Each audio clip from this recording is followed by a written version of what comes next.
अगर आप भी चाहते हैं कि भवानी म्यूजिक भोजपुरी का ऑडियो वीडियो सबसे पहले आप तक पहुंचे, तो चैनल को सब्सक्राइब कीजिए और बेल आइकन दबाना ना भूलें। बोला बोला थाने वाली मैया की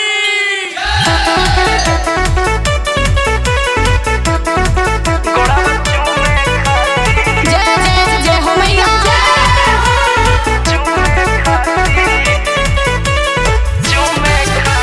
जय जय जय हो मैया। मिक्स बाय अंबिका रिकॉर्ड्स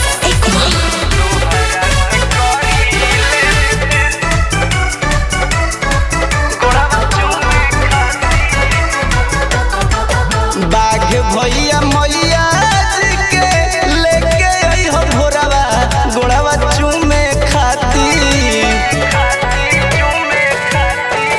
बाघ भैया मैया जी के लेके आई हो भोरवा गोड़वा चूमे खाती। तोहरा से करी लेनी होरवा गोड़वा चूमे खाती। तोहरा से करी लेनी होरवा गोड़वा चूमे खाती।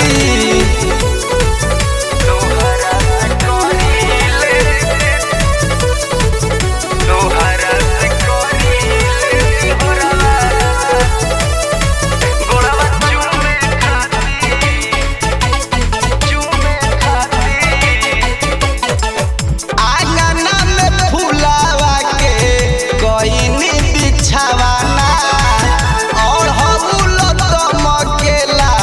गमकेला दावाना। आंगना में फुलावा के कईनी बिछावाना और हबुल गमकेला दावाना। निमिए के तारावा तो लवनी हिलोरावा गोड़वा चूमे खाती। गोड़वा चूमे खाती। तोहरा से करी लेनी होरवा गोड़वा चूमे खाती। तोहरा से करी लेनी होरवा गोड़वा चूमे खाती।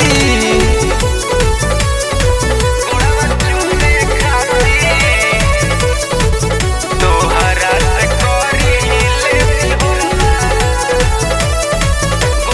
चूमे खाती।